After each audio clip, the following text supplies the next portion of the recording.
So here we go.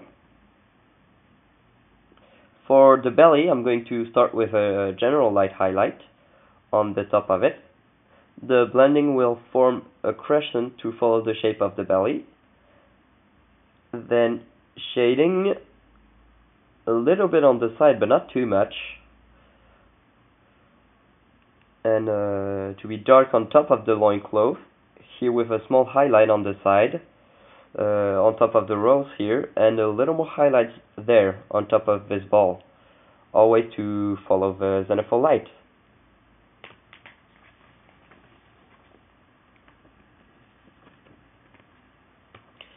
So there, I'm starting with a colored layer, and I blur it with the brush without any paint on it, so that my filter will stay opaque on this clear area with less opacity on this area here. And we can see that little by little the white dots are going to be colored.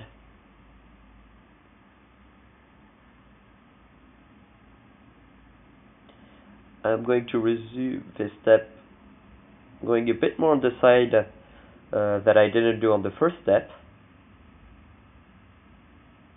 Of course, I take very little paint on my brush so that the paint doesn't create any ring or drops on the mini. I make large strokes to avoid any brush strokes. Instead of having an opaque green here and then to do again my blending, I'm simply going to keep this small gray layer, light green, and I'll start to work on the midway shading, always in a transparent way.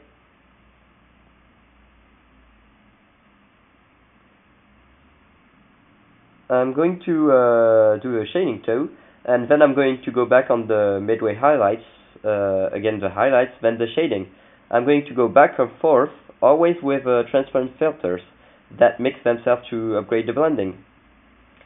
We can see that I did not apply the green there, but a large area that goes down and shade off until being completely invisible right on this area.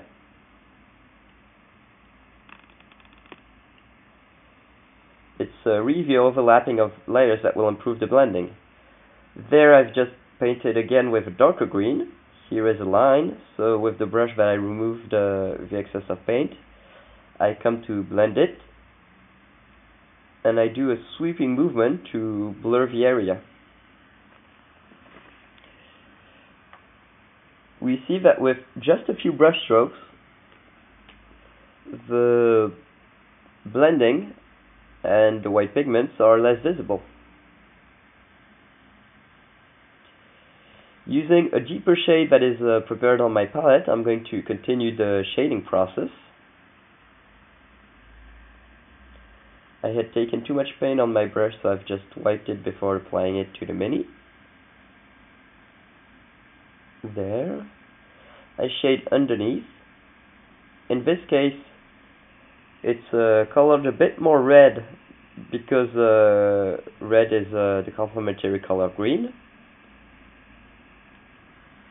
These are rules that we'll discuss in the color theory subject. There. So basically, I've got the three colors that will do my blending: a light green, medium green, and a red green for the shading. Now I'm going to highlight the green with a beige color. Yellow would be a bit too flashy for me, so I prefer to break the brightness of the medium green with a highlight color that is more muted. And I will repeat this move between the clear area, the medium area, and the darker area until I've got my blending. I'm going to put a slight shade beneath the necklace to make it stand out.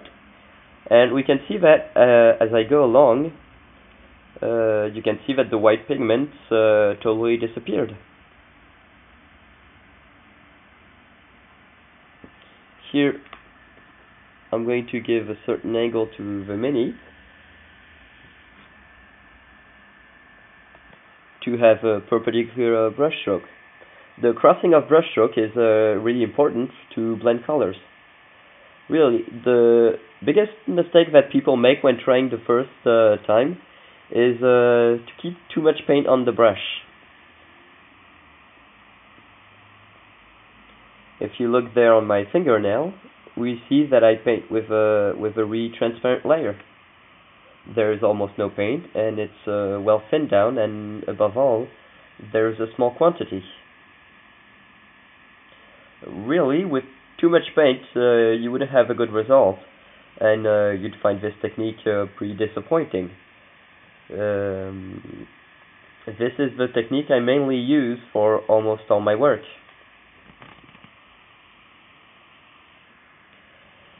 Okay, there I'm about 2/3 of the way on my belly, meaning that I only need a few minutes more. When you've mastered the technique and you have mixed your colors, you will need only half an hour to paint all the flesh on a model like this one.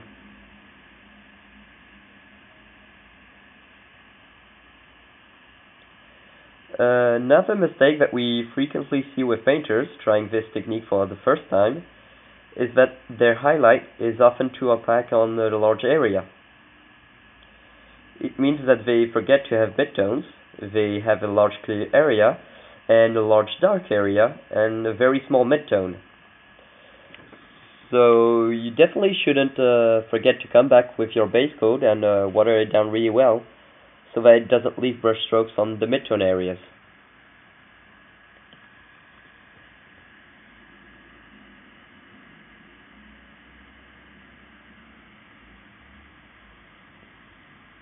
There, I consider that my blending is good enough to be finished, but I still see the white dots by transparency.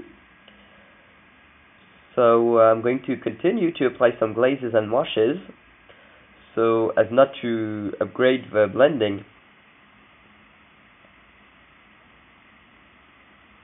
But because the blending is already up to quality that I'm satisfied with, but just to get rid of the little white dots that still appear very, very slightly underneath the base coat.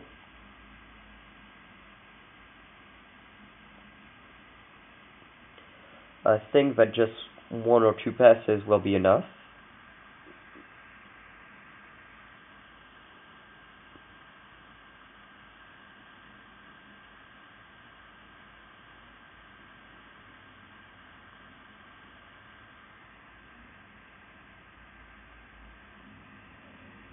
And look at what it looks like now. The angles of the midtones are okay, and I just need to make it a little more opaque on the shading area. They received less paint, and so they pierced through the white undercoat. There. And looking closer, there, I can see that the quality is good. A small dot of light now. Well, there we see that the undercoat already did it because I didn't paint this area. So the small light what you see here is the pre-shading. And so it's exactly here that you want to apply the natural light. I'm just going to reinforce it slightly with a small touch of paint, still respecting the natural lighting. And there, this area is finished to me. Then we'll have to do the same with the side and give more opacity to this area, and this one too. We see that the zenithal light is really well placed. The dark of the neck, this bright area here, then another dark area due to the shadow coming from the lips. The top of the lip is highlighted with a bright line, thanks to the pre-shading. And here we clearly see the small balls on the goiter of this frog.